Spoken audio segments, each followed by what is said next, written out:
News 18 ವೀಕ್ಷಕರಿಗೆ ಸ್ವಾಗತ. ನಾನು ನಿಮ್ಮ ಸಂತೋಷ್ ಕುನೂರ್, ಗದಗದ ಪ್ರತಿನಿಧಿ. ಲಕ್ಕುಂಡಿ ಇತಿಹಾಸವನ್ನು ಬಗೆದಷ್ಟು ಬಯಲುಗಳಾಗ್ತಾ ಇದ್ದಾವೆ, ರಹಸ್ಯಗಳು ಕೂಡ ಸಿಗ್ತಾ ಇದ್ದಾವೆ. ಯಾಕಂದರೆ ಲಕ್ಕುಂಡಿಯನ್ನು ಉಪರಾಧ ರಾಜಧಾನಿಯನ್ನಾಗಿ ಮಾಡಿಕೊಂಡು ಇಲ್ಲಿ ರಾಷ್ಟ್ರಕೂಟರಾಗಿರ್ಬೋದು, ಕಲ್ಯಾಣ ಚಾಲುಕ್ಯರಾಗಿರ್ಬೋದು, ಬಾದಾಮಿ ಚಾಲುಕ್ಯರಾಗಿರ್ಬೋದು, ವಿಜಯನಗರ ಸಾಮ್ರಾಜ್ಯದ ಅರಸರು ಸಹ ಈ ಒಂದು ಲಕ್ಕುಂಡಿಯನ್ನು ಆಳ್ವಿಕೆಯನ್ನು ಮಾಡಿದ್ರು. ಹೀಗಾಗಿ ಲಕ್ಕುಂಡಿಯಲ್ಲಿ ಕೂಡ ಸಾಕಷ್ಟು ಸಿರಿ ಸಂಪತ್ತಿತ್ತು. ಹೀಗಾಗಿ ಇಲ್ಲಿ ಸಾಕಷ್ಟು ಇಲ್ಲಿ ವ್ಯಾಪಾರ ವಹಿವಾಟುಗಳು ಕೂಡ ನಡೀತಾ ಇದ್ದು. ಹೀಗಾಗಿ ರಾಷ್ಟ್ರಕೂಟರ ಕಾಲದಿಂದಲೂ ಕೂಡ ಇಲ್ಲಿ ಸಿರಿ ಸಂಪತ್ತು ಸಾಕಷ್ಟು ಇತ್ತು ಅನ್ನೋದಕ್ಕೂ ಉದಾಹರಣೆ. ಹೀಗಾಗಿ ಇಲ್ಲಿ ಲಕ್ಕುಂಡಿ ಸೇರಿದಂತೆ ಈ ಒಂದು ಲಕ್ಕುಂಡಿ ಸುತ್ತಮುತ್ತಲು ಇರತಕ್ಕಂಥ ಪ್ರದೇಶದ ಮೇಲೆ ಅಂದರೆ ಬೆಳ್ವದ ನಾಡು ಅಂತ, ಅಂದರೆ ಬೆಳ್ವದ ನಾಡಿನ ಮೇಲೆ ಸಾಕಷ್ಟು ಇಲ್ಲಿ ಪ್ರಾಂತ್ಯಗಳು ಕೂಡ ಬರ್ತಾ ಇದ್ವು. ಆ ಪ್ರಾಂತ್ಯಗಳ ಮೇಲೆ ಸಾಕಷ್ಟು ದಾಳಿಗಳು ಕೂಡ ನಡೀತಾ ಇದ್ವು. ಹೀಗೆ ಎಲ್ಲ ದಾಳಿಗಳ ಕುರಿತು ದಾಳಿಯಲ್ಲಿ ವೀರ ಮರಣ ಹೊಂದಿರತಕ್ಕಂಥ ವೀರರ ಒಂದು ವೀರಗಲ್ಲುಗಳು ಕೂಡ ಈಗ ಬೆಟಗೇರಿಯಲ್ಲಿರ್ತಕ್ಕಂಥ ಮಲ್ಲರಾಯನ ಕಟ್ಟೆಯಲ್ಲಿ ಕೂಡ ನಾವು ಕಾಣ್ಬೋದು. ಸುಮಾರು 15ಕ್ಕೂ ಹೆಚ್ಚು ಅಲ್ಲಿ ವೀರಗಲ್ಲುಗಳು ಕೂಡ ಇದ್ದಾವೆ. ಒಂದೊಂದು ವೀರಗಲ್ಲು ಕೂಡ ಒಂದೊಂದು ಯುದ್ಧದ ನಡೆದಂತಹ ಒಂದು ಸಂಘರ್ಷ ಜೊತೆಗೆ ಆ ಯುದ್ಧದಲ್ಲಿ ಮಾಡಿದಂತಹ ವೀರನ ಬಗ್ಗೆ ಸಾಕಷ್ಟು ಶಿಲೆಯಲ್ಲಿಯೂ ಕೂಡ ಕೆತ್ತನೆಯನ್ನು ಮಾಡಲಾಗಿದೆ. ಅಂದರೆ ಆ ಸಮಯದಲ್ಲಿ ಕೂಡ ರಾಷ್ಟ್ರಕೂಟ ಅಂದರೆ 8, 9 ಮತ್ತು 10ನೇ ಶತಮಾನದಲ್ಲಿ ಕೂಡ ರಾಷ್ಟ್ರಕೂಟರು ಲಕ್ಕುಂಡಿ ಸೇರಿದಂತೆ ಮತ್ತು ಗದಗ ಸೇರಿದಂತೆ ಅನೇಕ ಪ್ರಾಂತ್ಯಗಳನ್ನು ಕೂಡ ಬೆಳ್ವ ನಾಡಿನಲ್ಲಿ ಆಳ್ವಿಕೆಯನ್ನು ಮಾಡ್ತಾಯಿದ್ರು. ಹೀಗಾಗಿ ಈ ಒಂದು ಆಳ್ವಿಕೆ ಮಾಡ್ತಕ್ಕಂಥ ಸಂದರ್ಭದಲ್ಲಿಯೂ ಕೂಡ ರಾಷ್ಟ್ರಕೂಟರ ಒಂದು ಪ್ರದೇಶಗಳ ಮೇಲೆ ಸಾಕಷ್ಟು ದಾಳಿಗಳು ಕೂಡ ನಡೀತಾ ಇದ್ದು. ಹೀಗಾಗಿ ಆ ದಾಳಿ ನಡೆದಂಥ ಸಂದರ್ಭದಲ್ಲಿಯೂ ಕೂಡ ಆ ಒಂದು ಊರನ್ನು ರಕ್ಷಣೆ ಮಾಡಬೇಕು, ಅಲ್ಲಿರ್ತಕ್ಕಂಥ ಗೋವುಗಳನ್ನು ರಕ್ಷಣೆ ಮಾಡಬೇಕು, ಅಲ್ಲಿರ್ತಕ್ಕಂಥ ಮಹಿಳೆಯರನ್ನು ರಕ್ಷಣೆ ಮಾಡುವ ನಿಟ್ಟಿನಲ್ಲಿ ಕೂಡ ಸಾಕಷ್ಟು ಯುದ್ಧಗಳು ಕೂಡ ನಡೆದಿದ್ದು ಅನ್ನೋದಕ್ಕೆ ಆ ಒಂದು ವೀರಗಲ್ಲುಗಳು ಕೂಡ ಸಾಕ್ಷಿಯಾಗಿರುವಂಥದ್ದು.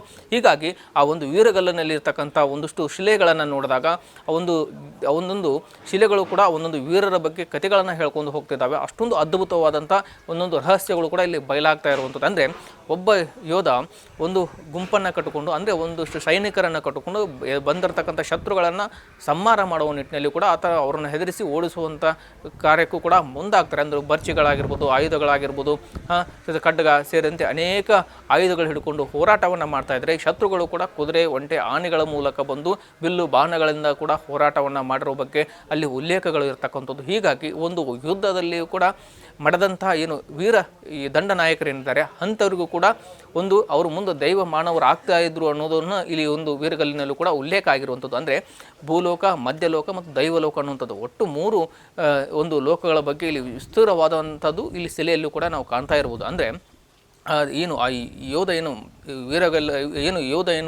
ಆ ಒಂದು ದಂಡನಾಯಕನಿಂದ ಆ ದಂಡನಾಯಕ ತಾನು ಮಡದ ಮೇಲೆ ಆತನನ್ನು ದೇವಲೋಕದಿಂದ ಅಪ್ಸರೆಯರು ಬಂದು ಆತನನ್ನು ಕರೆದುಕೊಂಡು ವಾದ್ಯ ಮೇಳಗಳೊಂದಿಗೆ ಆತನನ್ನು ಕರ್ಕೊಂಡು ಹೋಗುವಂಥ ಒಂದು ಶಿಲೆಯಲ್ಲೂ ನಾವು ಕಾಣ್ತಾ ಇರ್ಬೋದು. ಅಂದರೆ ಇಷ್ಟೊಂದು ಅದ್ಭುತ. ಅಂದರೆ ಇಲ್ಲಿ ಆ ಸಂದರ್ಭದಲ್ಲಿ ಯುದ್ಧ ನಡೆದಂಥ ಸಂದರ್ಭದಲ್ಲಿ ದಂಡನಾಯಕರಾಗಿರ್ಬೋದು, ಸೈನಿಕರು ಕೂಡ ಒಂದು ಯುದ್ಧದಲ್ಲಿ ಮಡದಂಥ ಸೈನಿಕರು ಅವರು ದೈವ ಮಾನವರು ಆಗ್ತಾ ಇದ್ರು ಅನ್ನೋದು ಈ ಒಂದು ಶಿಲೆಯಲ್ಲಿಯೂ ಕೂಡ ಉಲ್ಲೇಖ ಆಗಿರುವಂಥದ್ದು.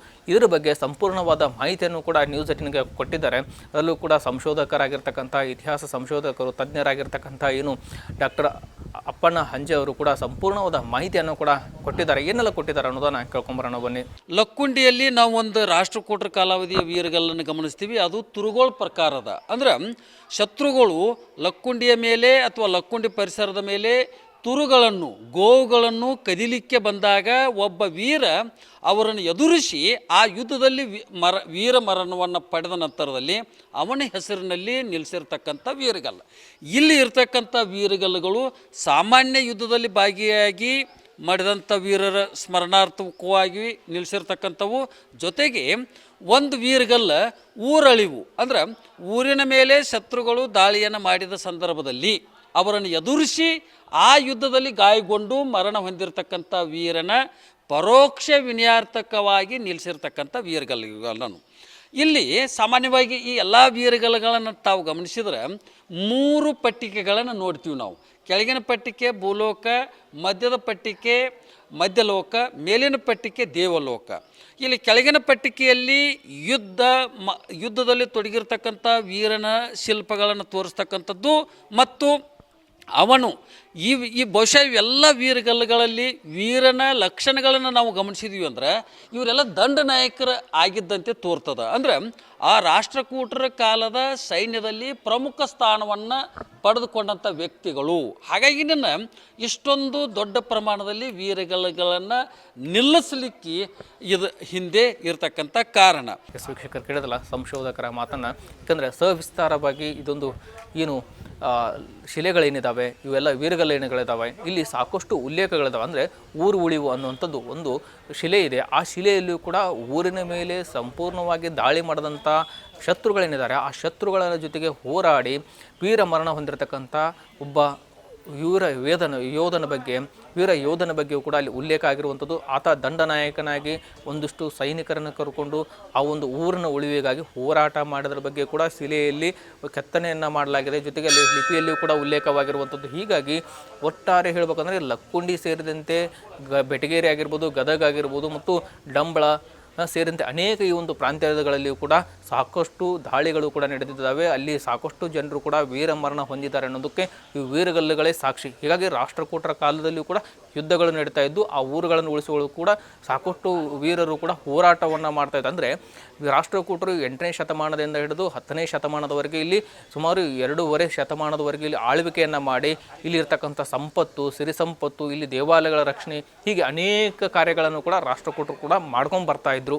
ಹೀಗಾಗಿ ಇಲ್ಲಿ ಸಾಕಷ್ಟು ಸಿರಿ ಸಂಪತ್ತು ಇತ್ತು. ಯಾಕಂದರೆ ಲಕ್ಕುಂಡಿ ಸೇರಿದಂತೆ ಅನೇಕ ಭೂಮಿಗಳು ಕೂಡ ಫಲವತ್ತಾದ ಭೂಮಿಗಳಿದ್ದು, ಹೀಗಾಗಿ ಇಲ್ಲಿ ಫಲವತ್ತಾದ ಭೂಮಿಗಳಿರೋದ್ರಿಂದ ಇಲ್ಲಿ ಸಾಕಷ್ಟು ಸಿರಿ ಸಂಪತ್ತು ಬರ್ತಾ ಇತ್ತು. ಇಲ್ಲಿ ದೇವಾಲಯಗಳಿಗೆ ಸಾಕಷ್ಟು ದಾನ ದತ್ತಿಗಳು ಕೂಡ ಬರ್ತಾ ಇದ್ದು. ಹೀಗಾಗಿ ಲಕ್ಕುಂಡಿಯ ರಹಸ್ಯಗಳು ಮತ್ತು ಲಕ್ಕುಂಡಿಯ ಇತಿಹಾಸಗಳನ್ನು ನಾವು ಬಗೆದಷ್ಟು ಇಲ್ಲಿ ರಹಸ್ಯಗಳು ಕೂಡ ಬಯಲಾಗ್ತಾ ಇದ್ದಾವೆ. ಇಲ್ಲಿ ಯಾವ ರೀತಿ ಯುದ್ಧಗಳಾಗ್ತಾ ಇದ್ವು, ಏನೆಲ್ಲ ಆಗ್ತಾಯಿದ್ರು ಅನ್ನೋದಕ್ಕೆ ಸಂಪೂರ್ಣವಾದ ಮಾಹಿತಿಯನ್ನು ಇತಿಹಾಸ ಸಂಶೋಧಕರು ಕೂಡ ಈಗ ಕೊಟ್ಟಿದ್ದಾರೆ.